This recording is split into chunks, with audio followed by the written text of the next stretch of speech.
Salut tout le monde, salut YouTube. Meilleurs vœux pour cette année 2024. C'est la première chose que je voulais dire en commençant cette vidéo. Meilleurs vœux pour vous et l'ensemble de vos proches. Mais qui dit nouvelle année, dit bilan de l'année précédente. Et oui, j'ai pris pour habitude sur ma chaîne de vous partager chaque année la performance que je faisais en bourse. Donc aujourd'hui dans cette vidéo, je vous propose tout simplement d'aller voir quelle a été ma performance en bourse en 2023. Petit teasing, comme diraient certains, cette année 2023 a été la meilleure depuis le début. Vamos! Avant de vous montrer ma perf en 2023 que j'ai faite en bourse, je voudrais faire un rappel de qui je suis. Je pense qu'il y a pas mal de gens qui vont tomber peut-être sur ma chaîne pour la première fois. Donc je m'appelle Thomas, j'ai 40 ans, je suis en couple, je suis père de 2 enfants, d'où le nom de ma chaîne. Et au quotidien, je suis salarié à temps plein dans le digital. Je n'ai aucune relation de près ou de loin avec le monde de la bourse, les institutions financières, bancaires ou autres. Je suis vraiment une personne lambda, un particulier qui a décidé de lancer son investissement en bourse en 2020. Vous allez retrouver sur ma chaîne plein de vidéos qui sont historiques. Je vous invite à les regarder pour comprendre un peu mieux le contexte, pourquoi j'ai choisi 2020, quelle stratégie j'ai décidé de mettre en place pour investir en bourse. Mais le plus important que je vais vous dire, c'est ne prenez pas pour argent comptant ce que vous allez voir sur mes vidéos. Parce que finalement, l'investissement en bourse, il faut que vous trouviez l'investissement qui vous convient à vous. On a tous un contexte personnel qui est différent. Il y a des tonnes et des tonnes de critères qui varient d'une personne à une autre dans la vie de tous les jours. Et donc du coup, l'objectif, c'est de trouver l'investissement en bourse qui vous convient. Et moi, à travers cette chaîne, l'objectif de cette chaîne, c'est évidemment de vous partager mon parcours. Moi, ça me fait un historique. Ça me fait également prendre conscience de l'évolution que j'ai eue entre le début, le milieu et puis la fin. Mais c'est surtout d'essayer de vous filer des pistes de réflexion, peut-être avec les réflexions que j'ai eues, pour encore une fois, vous puissiez trouver l'investissement qui vous convient. Cette année 2023, vous, je sais pas comment vous l'avez ressenti. Moi, je l'ai ressenti un petit peu craintif. Parce que déjà, on sortait de 2022, qui a été une année baissière. Donc, j'étais pas full confiance en 2023. Je savais pas trop sur quel pied danser. Est-ce que la baisse était terminée? Il n'y a pas de raison qu'entre le 31 janvier 2022 et le 1er janvier 2023, on annule tout. Donc, j'ai commencé ce début d'année craintif. Parce que l'année 2022 baissière.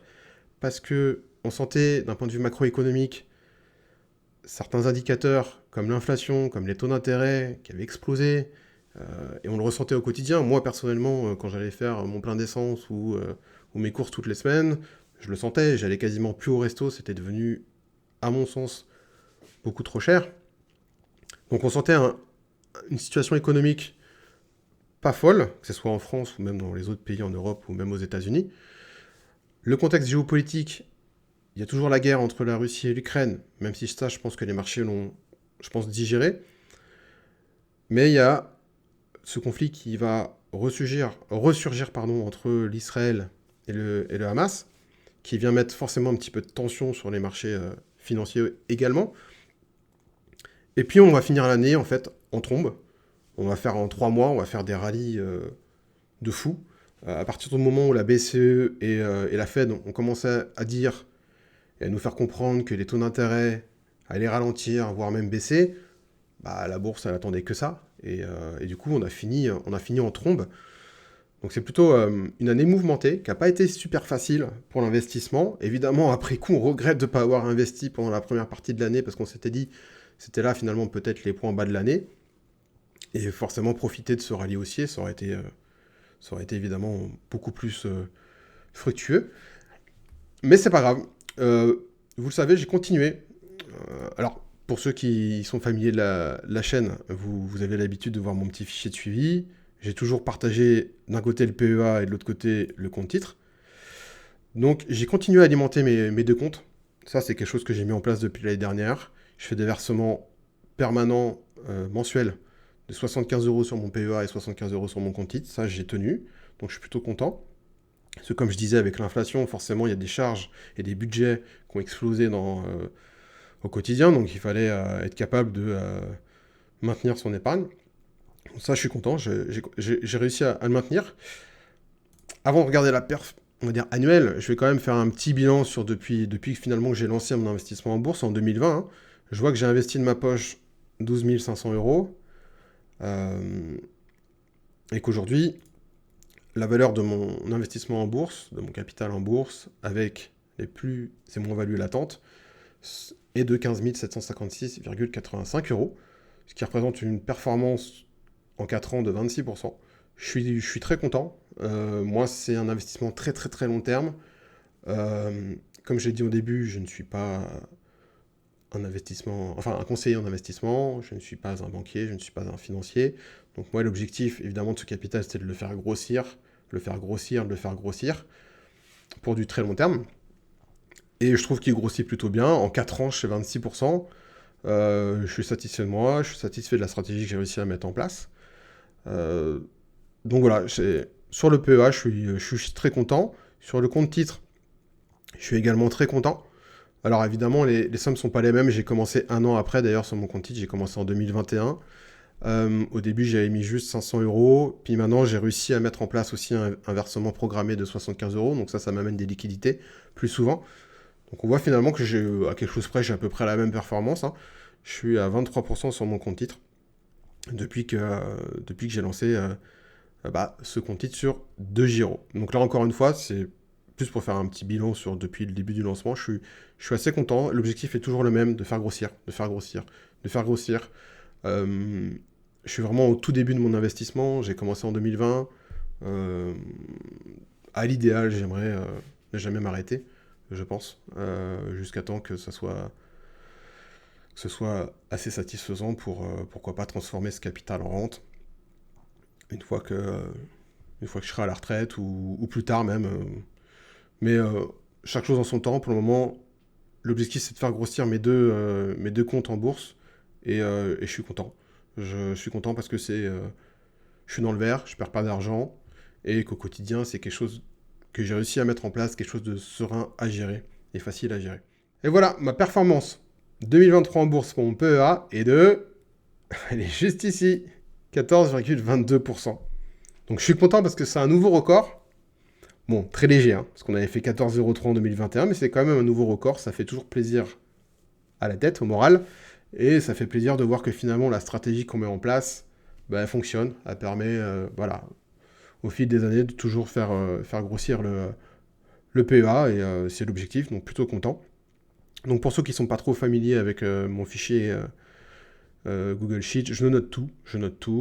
Et comme je disais, voilà, je note aussi mes versements programmés. Donc je suis content, j'ai réussi à maintenir mes versements programmés de 25 euros sur tout au long de l'année 2023.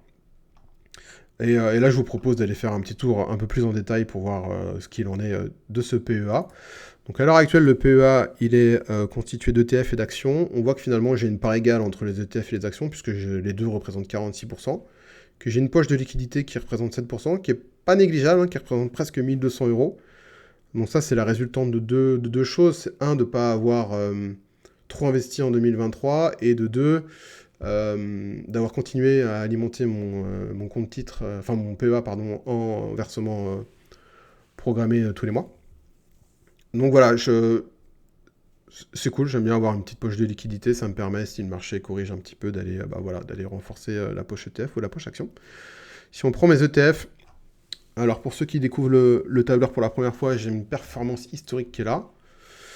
Et ici, j'ai un petit tableau où je fais la photo pour avoir mes performances annuelles. Donc on voit qu'en 2023, j'ai fait une performance annuelle de 13,55% sur mes ETF.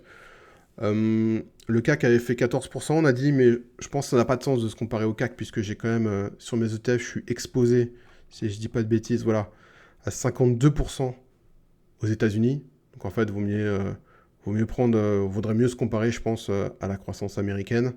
J'ai 24% d'UE et 24% de pays émergents. Donc bon voilà, c'est la performance de l'année, elle est quand même positive, ce qui fait plaisir. Je suis pas trop surpris parce qu'en principe, un DCA, la bourse est censée monter sur le long terme, donc le DCA, vu que vous êtes censé investir tous les mois, tous les 2 mois ou tous les trimestres, vous allez coller un peu la performance du marché. Moi, j'ai quasiment pas investi en 2023, on le voit, hein. Mes 2 achats, mes 2 renforts ont été là, pour un montant de 390 euros. J'ai renforcé le SP500 et les pays émergents. Donc on voit que j'ai quasiment rien fait en ETF sur l'année 2023. Donc ce qui est dommage, puisque quand on voit le rallye de fin d'année, voilà, je pense j'aurais pu en profiter. Mais c'est comme ça. Donc il est composé comme ça, mon portefeuille ETF. Je me suis fixé une cible Moi, donc, j'ai un ETF, j'ai un portefeuille ETF géographique. Je me suis fixé une cible de 40% de SP500, de 20% de pays émergents, de 20% d'Europe. Et je voulais une partie small cap dans ma stratégie ETF et que j'ai divisé en deux, entre les small cap américaines et les small cap européennes. Finalement, ce petit tableur qui a l'air de rien me permet finalement au quotidien, si jamais je veux renforcer, j'ai mon objectif, j'ai mon réel, j'ai une diff, et du coup lequel je pourrais aller chercher en premier lieu. Alors évidemment, je vais quand même regarder aussi en même temps où en sont les indices, hein, pour voir s'il n'y a pas un indice peut-être plus intéressant qu'un autre d'un point de vue timer le marché, quoi. Donc voilà, je vais essayer de suivre, je vais rester dans cette cible. Et comme on l'a vu, j'ai pas mal de liquidités, donc il est possible que si le marché, donc là, les marchés sont plus hauts, donc c'est toujours pareil, hein, les marchés quand ils sont plus hauts, on a un peu de mal, quand ils sont plus bas, des fois on a un peu peur, même si sur les ETF c'est plutôt plus avantageux, parce qu'on se dit que la bourse monte sur le long terme et les indices montent sur le long terme, donc du coup quand il y a un point bas c'est toujours intéressant en ETF, puisqu'on fait qu'accumuler les positions. Mais voilà, je vais essayer en 2024 d'être un peu plus assidu sur les ETF. C'est un petit regret que j'ai là, forcément, quand on voit les performances qu'on a fait, notamment en fin d'année, des performances complètement folles. Et donc, du coup, on se dit, c'est un peu dommage d'avoir raté un peu ce coche-là, quoi. Côté action, donc là, c'est pareil, même tableur, ma performance historique. Et ici, ma performance de l'année. Donc, j'ai fait 19,9% en 2023 sur mon portefeuille action. Là, je surperf le CAC de 4-5%. C'est quand même pas mal. Je suis pas trop surpris dans le sens où en portefeuille, déjà, j'ai vachement réduit le nombre de valeurs et j'ai gardé des valeurs qui, historiquement, surperfent le CAC. Donc, je suis pas étonné qu'avec des valeurs que je me suis fixées comme cible, qui sont là, je suis pas étonné de surperformer le CAC. Air Liquide, LVMH, Vinci, L'Oréal, Dassault Systèmes, OB, Schneider Electric et Euronext, pour moi, c'est vraiment à l'heure actuelle, mon portefeuille cible en action. J'ai fait une répartition. Encore une fois, c'est pour comparer le réel et la différence. Ça me permet de me guider un petit peu dans mes renforts, parce que finalement, ces actions-là, je vais avoir à peu près dans mon état d'esprit la même approche que j'ai avec mes ETF, c'est-à-dire chaque année d'aller en rajouter 1, 2, 5, 10, en fonction de ce qui se passe sur le marché. Si Air Liquide perd 20% demain, je pense que j'irai renforcer ma ligne. Pareil pour les VMH, évidemment, il faut avoir les liquidités sur le compte, mais c'est des actions, quand on regarde un graphique sur le long terme, enfin voilà, c'est assez fou, quoi. Ça va vraiment tout droit, ça monte bien. Et pour le coup, moi, c'est quelque chose que je trouve de très rassurant. Et c'est des actions sur lesquelles je pourrais investir presque à l'aveugle, quoi. Ça ne veut pas dire qu'il n'y a pas d'autres valeurs qui me plaisent. Et c'est pour ça que vous voyez en portefeuille du STM ou du Amundi, ou même du Equasens. Il y a d'autres valeurs qui me plaisent, mais c'est des valeurs sur lesquelles j'ai un peu moins confiance que les autres, qu'on vient de voir. Et donc, du coup, je vais essayer de rentrer dans une approche un peu plus trading, où je vais me protéger, c'est-à-dire que je vais mettre un stop de protection quand je vais acheter une valeur. Je vais commencer à construire une ligne. Je vais pas partir. Je me dis, si j'ai, on va dire, un montant à investir, je vais peut-être pas investir tout d'un coup. Je vais commencer à construire ma ligne. Et par contre, je vais me protéger. Donc, du coup, si mon stop de protection est sorti, bon bah voilà, je sors de ma ligne. Si ça monte et ça va dans le bon sens, je suis prêt à racheter un petit peu, quitte à faire monter un peu mon PRU. Mais voilà, j'ai plus une approche de protection avec ces valeurs-là. Vous pouvez les retrouver là, hein. On voit quand je note toutes mes entrées chaque année. J'ai essayé de rentrer du Lumibird. J'ai renforcé OB, j'ai rentré du Amundi, rentré du STM. J'ai essayé Trigano, j'ai essayé Ruby, Bonduel, Vetoquinol. Finalement, on voit que j'en suis sorti. Si on va sur l'onglet achat-revente, vous verrez que l'achat-revente en 2023, il est là. Donc voilà, j'ai une valeur sur laquelle j'ai fait un gain, qui est Vetoquinol. Et les autres valeurs, j'ai pris des stops de protection. Donc c'est ça. Au final, sur l'année, hein, voilà, ça représente une perte de 30 euros. Donc c'est tout à fait acceptable. Et je pense que voilà, si jamais ça avait été dans le bon sens, ça aurait été plutôt cool, parce que c'est des valeurs, encore une fois, que d'un point de vue fondamental, j'aime bien. Mais ça aurait été cool si ça avait pu se confirmer par l'évolution du prix, ce qui n'est pas le cas. Mais bon, on voit que sur mes achats-reventes depuis 2020, j'ai quand même fait un bénéfice de 700 euros. Donc je suis plutôt assez content. Tourne sur mes actions. Donc voilà, à l'heure actuelle, on en est là. Mon portefeuille, il est composé de de ces valeurs-là, dans ces répartitions-là. Le seul bémol que je vois, c'est que je trouve que je suis beaucoup trop exposé à Pharmagest et Croissance. C'est une position historique que j'ai réduit, parce que le prix a vraiment trop décoté depuis que je les avais achetés au début. Pourtant, c'est une entreprise que je trouve très intéressante. Euh, et donc, du coup, voilà, Pharmagest et Croissance, je la trouve trop haute. Elle représente 11% de mon portefeuille action sur mon PEA. Elle ne devrait pas représenter autant. Si on prend les pourcentages, on voit que Air Liquide représente 20%, donc ça, je suis à l'aise avec ça. Ensuite, on a voilà, Equasens qui arrive à 11%, c'est trop pour moi. L'Oréal à 11%, il n'y a pas de problème, mais Equasens, c'est trop. Vinci, 10,5, ça me va. Dassault, quasi 8, OB, 7,5, Schneider, 6,5, Euronext, presque 7, LVMH à 9%. Ça, ce sont des choses qui me vont. Je suis à l'aise avec ces idées-là. Mais c'est vrai qu'Equasens, c'est un peu haut. Mais je veux la garder en portefeuille, c'est une boîte que j'aime bien. Alors après, on dit qu'il ne faut pas mettre d'émotion dans son investissement, mais bon. Voilà, voilà quoi. Et donc voilà pour mes, euh, pour mon PEA en 2023. Donc je le répète, j'ai fait une performance de 14,22% sur mon PEA en 2023. Si on prend classe d'actifs par classe d'actifs, j'ai fait 13,55 sur mes ETF et j'ai fait 19,9 sur mes actions. Donc là, je vous propose de passer à mon compte titre. Donc c'est parti pour la performance de mon compte titre, qui est chez DeGiro, moi, pour ma part. La performance en 2023 de mon compte titre, 31,91%. Deuxième nouveau record, ça fait plaisir. Encore de peu une fois de plus, parce qu'en 2021, j'avais fait 30,46%. Mais c'est toujours un record, ça fait toujours plaisir. On voit qu'on va dans le bon sens, qu'on continue à faire grossir le portefeuille, pardon. Donc c'est plutôt cool. Moi, je suis content en 2023 parce que j'ai réussi, dans ma capacité d'épargne, à me dégager 75 € par mois que je dédie maintenant au compte titre. Jusqu'à maintenant, mes apports sur mon compte titre, ils avaient été que ponctuels. 500 € en 2021, 1000 € en 2022. Et là, je suis content d'avoir mis en place un versement mensuel permanent. Ça va me permettre d'accumuler des liquidités et de manière régulière. C'est pas quelque chose que je vais bâcler ou qui va sortir de mon objectif. Donc ça, c'est cool. Je sais que je vais avoir des liquidités qui vont monter au fil de l'année. Ça ne veut pas dire que je ne ferai pas de temps en temps un versement ponctuel également. Mais voilà, je pense que ça va m'aider pour construire mon portefeuille. On le voit, hein, mon compte titre, il n'est pas du tout... il est à hauteur de... aujourd'hui, il est évalué à 2500 €, alors que mon PEA, il était nettement plus haut. Donc voilà, c'est plutôt une bonne chose. En termes d'analyse, on va aller dans le détail, mais ça va être beaucoup plus simple parce que j'ai pas d'ETF. Donc en fait, je suis exposé qu'à des actions. Donc on voit que je suis exposé à 90% en actions. J'ai 10% de liquidité et je suis exposé qu'à des actions américaines.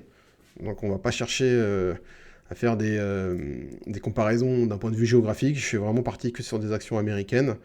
Donc comme je disais, j'ai pas d'ETF et j'ai mes actions américaines. Donc voici mon tableur des actions de suivi dans mon compte titre. On voit que j'ai une performance historique de 37,15%. Là, vous avez ma liste des valeurs avec leurs prix et leurs évolutions depuis que je les ai achetés, le nombre de parts que j'ai, la répartition que ça représente. Autant regarder le graphique, c'est plus parlant. Donc on voit que je suis exposé à Apple, Microsoft, Pepsi, Amazon, Johnson & Johnson et Visa. On voit que là, encore une fois, je me suis fait un portefeuille cible qui, pour le moment, il manque Nike et McDo. Deux actions que j'aimerais bien ajouter au portefeuille. Et je crois que Nike est sur des prix intéressants, donc possible que ce soit l'un de mes premiers achats en 2024. Ma performance de ma classe action dans mon compte titre en 2023, elle est de 32,11%. Donc tout à l'heure, on disait que le SP500 a fait plus 25 et le Nasdaq a fait plus 50. Bon, c'est des valeurs qui sont tous dans le Nasdaq, peut-être à part Johnson & Johnson. Donc à quelque chose près, j'aurais investi sur un ETF de manière régulière, j'aurais fait mieux. Mais bon, je suis content quand même de ma performance. Et là, pour le coup, j'ai vraiment profité du rallye du fin d'année, contrairement aux ETF sur mon PEA où j'en ai pas profité. Là, j'en ai vraiment profité avec les actions américaines. Donc, je suis plutôt content. Et on voit que cette année, en termes d'entrée-sortie, je suis venu renforcer Apple et je suis venu renforcer Pepsi. Voilà, je suis toutes mes lignes comme ça. À chaque fois que je rachète, hop, ou je vends, je rajoute une petite ligne avec la date, la quantité, combien ça m'a coûté. Ça me permet d'avoir mon PRU. Donc, tout ça, c'est suivi. Donc voilà, je suis assez content de mon portefeuille compte titre. J'aimerais bien pour cette année 2024 aller chercher ces deux actions manquantes. Pourquoi pas continuer évidemment à accumuler des actions de ces valeurs-là également. Alors c'est pas facile parce qu'elles sont quand même à un certain prix, hein. Moi je fais un versement mensuel de 75 euros, donc ça me fait 750 euros au bout de 10 mois. Mais quand on voit par exemple une Microsoft qui représente 355 euros, et à combien elle sera dans X temps, donc c'est des actions qui valent quand même assez cher. Enfin surtout Microsoft, après je trouve qu'Apple, Pepsi, Amazon, Johnson Johnson pour le moment restent plus ou moins accessibles. Mais voilà, je vais essayer de continuer à faire grossir ce portefeuille. Je suis plutôt, encore une fois, je suis content des valeurs que j'ai dans mon portefeuille et surtout je suis serein au niveau psychologique. C'est des valeurs, enfin Apple, Microsoft, Visa, Amazon, ils ont des avantages concurrentiels dans leur secteur d'activité qui sont monstres. Et pour venir les déloger, bonne chance. Donc du coup, je suis plutôt serein et c'est l'objectif avec ce portefeuille, c'est de mener un investissement en bourse qui est serein, qui me permet moi au jour le jour de pas me prendre la tête avec mon investissement en bourse, et ça c'est pour le coup c'est parfait. Et j'ai à peu près la même vision qu'avec mon PEA, c'est-à-dire que je me suis concentré sur une petite dizaine de valeurs que je vais accumuler au fil du temps. Alors évidemment, si à un moment donné il y a quelque chose de complètement fondamental qui change et qui fait que l'action n'est plus aussi intéressante, je la sortirai du portefeuille. Mais pour le moment, on est sur cette démarche-là, c'est-à-dire d'accumuler des actions de ce portefeuille cible-là. Ça ne veut pas dire que je m'interdis encore une fois d'aller voir des actions, d'autres actions de celles-ci qui pourraient me plaire d'un point de vue fondamental. Mais pour le moment, je suis focus sur celle-ci. Et vu que pour le moment, j'ai pas beaucoup de liquidité encore dans mon compte titre, je reste là-dessus. Et on y va, quoi. On essaye d'être focus et de réaliser, d'atteindre la cible sur mon compte titre. Donc voilà pour ce bilan 2023 en bourse. Je suis plutôt content. J'ai fait des performances positives. Mon portefeuille continue à grossir. J'ai mis en place une stratégie qui me convient complètement. C'est ce que je disais en intro. Surtout, mettez en place un investissement en bourse qui vous convient pour vous générer le moins de stress et le moins d'émotions. Surtout quand c'est un peu, voilà, quand c'est des périodes pas faciles à traverser, quand les années sont baissières, quand faut pas que cet investissement il vienne vous pourrir la tête et que ce soit une source de problèmes en plus de votre quotidien. Donc ça, moi, je suis content. C'est vraiment quelque chose que j'ai réussi à mettre en place. Je me suis concentré sur un petit portefeuille de valeurs, que ce soit sur mon compte titre ou mon PEA. J'ai une classe d'ETF à côté. Donc voilà, je l'ai vu cette année. Je devrais être plus assidu. Il faut que j'essaye d'être plus assidu sur mon investissement en ETF. Parce qu'on voit, le marché à beau baissier, dès qu'il reprend des couleurs, il va très très fort quoi, vers le haut. Et c'est dommage de rater ces périodes qui peuvent durer 2-3 mois de un peu d'euphorie, quoi. Donc voilà, je vais essayer d'être un peu plus assidu là-dessus, mais encore une fois, le principal, c'est vision très long terme.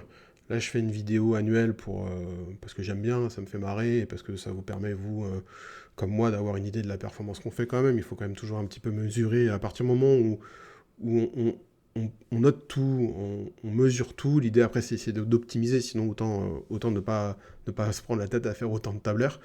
Mais voilà, je suis content parce que psychologiquement, dans la vie de tous les jours, c'est facile à gérer. Et j'espère que vous arriverez à mettre en place un investissement qui vous convient. Et pour finir, je voulais vous montrer un petit peu l'avancée du projet immobilier. Vous le savez, si vous avez regardé la dernière vidéo, avec ma femme, on a investi sur un appartement en 2023 qu'on a complètement rénové, qui était dans son jus. On a refait les travaux sont finis, on est très content du rendu. On a fait quelque chose de simple, épuré, chaleureux. Et on va le mettre à la location cette année. Donc là, c'est pareil, c'est tout nouveau, on part de zéro. On ne connaît pas du tout le business model de la location courte durée, à quel point c'est rentable ou pas. Donc on va tout mesurer, comme on fait un petit peu avec la bourse. On va tout mesurer pour pouvoir optimiser, analyser. Et l'objectif, c'est que ça soit pareil, facile à gérer d'un point de vue psychologie, émotion, et que ça prenne pas trop de temps. Donc là, voilà, je voulais vous montrer quelques photos de l'avancée. Encore une fois, les travaux sont finis, on est très content du rendu. Donc là, vous avez la pièce à vivre qu'on a cassée pour avoir un salon, salle à manger ouvert. C'est un appartement 3 chambres, donc là vous avez une première chambre, une deuxième chambre, et une troisième chambre, à peu près toutes sur le même modèle, hein, des choses très simples, des murs blancs avec une couleur, et après un meublement classique. Et la salle de bain pour finir, qu'on a complètement rénové aussi, qui était avant une baignoire, avec un bidet, enfin, un peu à l'ancienne. On a mis quelque chose de plus moderne, plus pratique.